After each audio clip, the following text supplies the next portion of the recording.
Okay, so the location of the Fresno fire is after its name. It was located in the Sierra National Forest in Fresno County, right alongside Hume Lake, and it's indicated by this map over here. The ecosystem in which the Fresno fire took place is a very, very highly biodiverse ecosystem. Like most of California, we are in a biodiversity hotspot, and that corresponds with a wide range of vegetation, wildlife, and topography. The vegetation in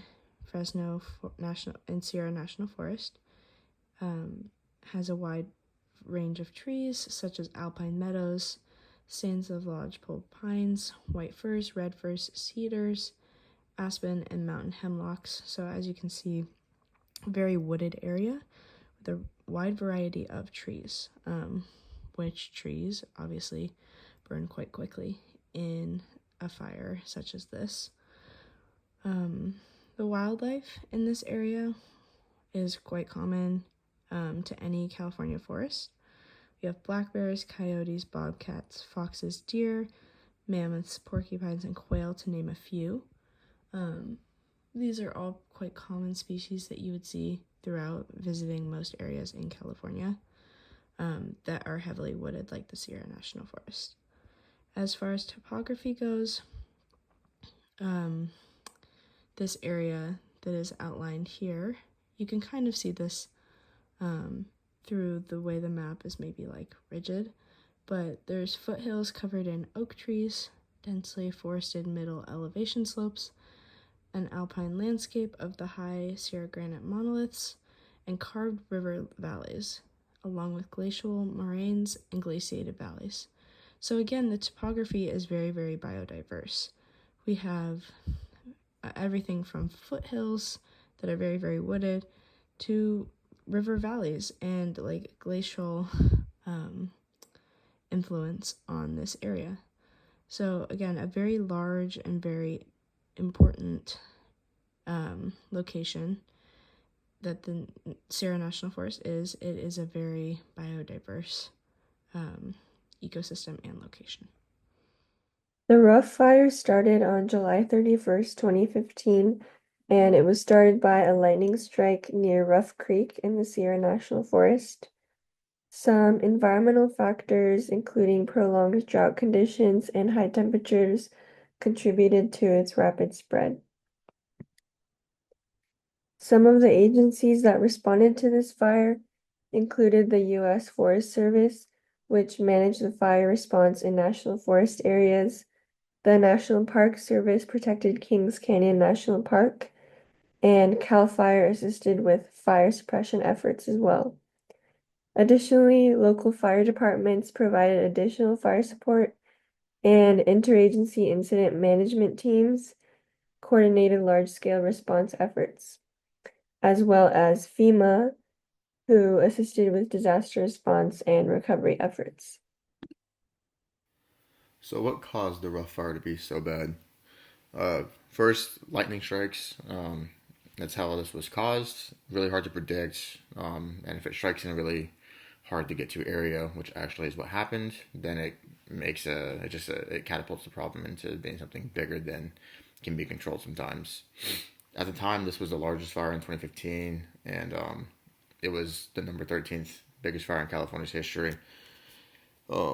Since then, it's not been as big since the 2018, 2020, and 2021 fire seasons. But still, nonetheless, this fire was extremely bad. When it happened, the lightning strikes that in the areas that it struck were in a really remote area of the Sierra National Forest. And by remote, I mean there were no accessible roads or trails where the fire had started and where it was growing. And the slopes of where the fire originated were actually at an 80 to 90% degree. So 90% degree slope that's just a drop off. It's just a sheer drop. 80%, even that, you're not maneuvering anything or anyone in that area to try and combat the fire.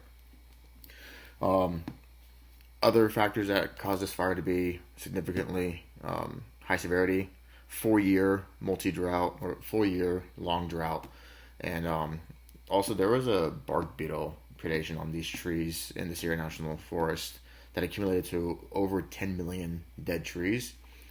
Kind of hard to fathom what that looks like. So, upon some research, 10 million dead trees can cover 200,000 acres or 312 square miles.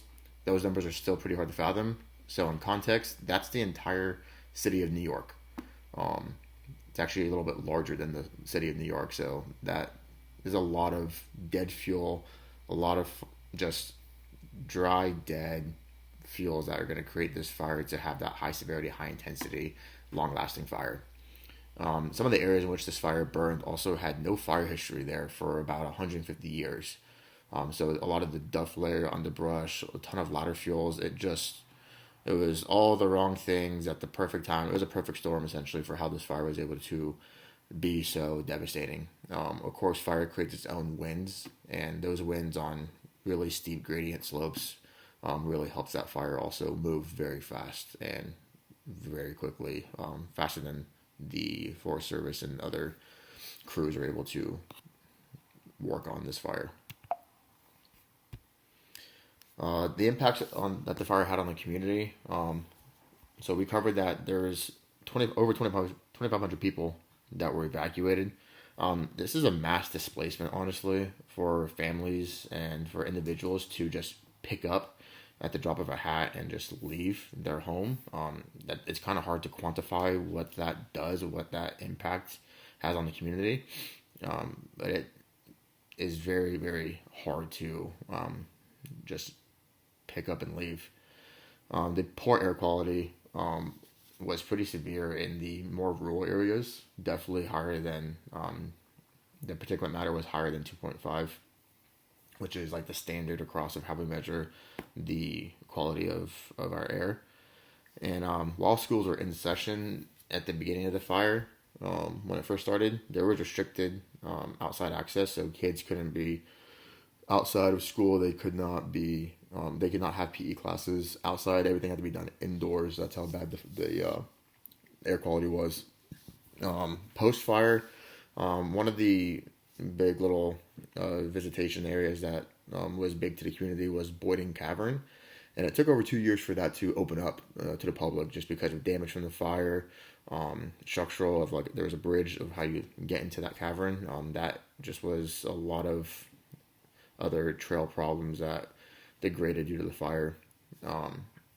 Even the like hunting aspects within this community, for those hunters, there was a lot of modifications in that area. Either you couldn't hunt, or for a year, 2 years later, it was calling multiple different services. National parks, state parks, calling USFS, and getting very specific licenses to actually hunt in this land. And sometimes you just even couldn't, and that has a huge impact on the communities as well. And just even for recreational purposes, people would not being able to enjoy and go outdoors, and just kind of having to be stuck at home. That takes a toll on individuals, as we actually figured that out during COVID. In the rural areas, local stores also were very affected by the fire. Just even smoke damage, that's a lot of monetary value, but just stores being closed and restaurants being closed, diners being closed, that does a lot for an individual community where that's how they have their tourism funds come in through their diners, through their stores, grocery stores. So that was a lasting impact on the community. And then also something that we cannot quantify is the high emotional toll that this fire had of, this fire was devastating. It came through an area, and now people have this anxiety and this uneasiness and this uncertainty of, okay, this happened and it can happen again. And it's a lot to kind of deal with of, we can just have to drop everything at the drop of a hat and just pick up and go and evacuate again. Because of how devastating this fire is, it's kind of constantly in the back of their minds. And it's something to always be aware of, and that's kind of hard to deal with on a day-to-day basis as well. Monetary cost of the fire, as well as its costs on the life of humans and wildlife. The rough fire was estimated to cost around $120 million. 151,000 total acres were burned, and 9,000 of those acres were giant sequoia groves. only 4 structures destroyed. There were 12 non-fatal firefighter injuries. Thankfully, no fatal firefighter injuries, and over 2,500 people had to be evacuated from Hume Lake Christian camps. The rough fire grew to over 150,000 acres, which is a quite devastating size. It grew very rapidly, and one measure that would have actually prevented this is prescribed burning. Prescribed burns are critical to remove excess fuel to prevent fires from growing to such a size. It's typically a burn of shorter brush that quickly ignites and allows the fire to spread to larger trees more rapidly. And after the rough fire, agencies like the U.S. Forest Service and the National Park Service ramped up their fire preventative programs to prevent such destructive fires. The rough fire and other fires that occurred in 2015 contributed to a push for a lot more funding for prescribed burns, and prescribed burns are being practiced a lot more commonly today.